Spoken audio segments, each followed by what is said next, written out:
All right, now we're moving on to forces. Forces, first question I say is calculate the weight of 90 kilogram wrestler on Earth. So we know that weight is equal to mg,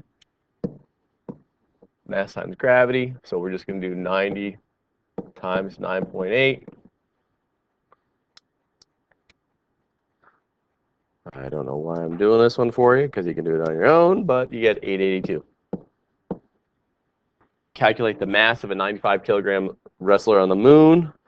That's a trick question, because you know that we are saying mass. Mass doesn't change. I give you kilograms. So I'm already giving you the mass, so it would be 95 kilograms. All right. Now we're talking about arrows of forces. First one, it says that it's going to be decelerating.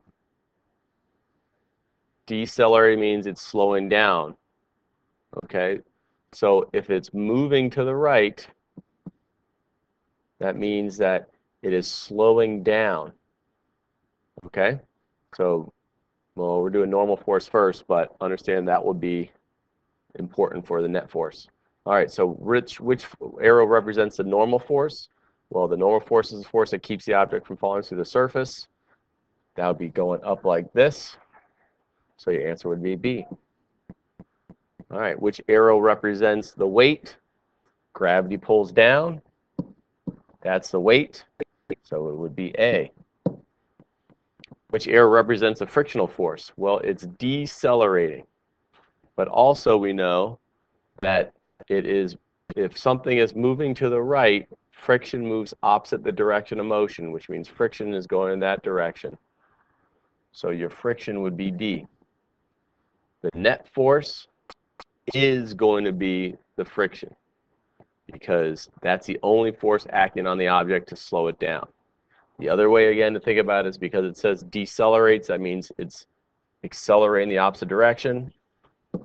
The net force has to be going that way. It's also the same force as friction, so the answer is D.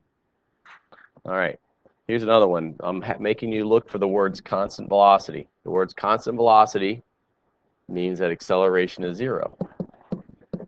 So if I ask for average acceleration, you can ignore these two words, and you know that the acceleration is still going to be 0.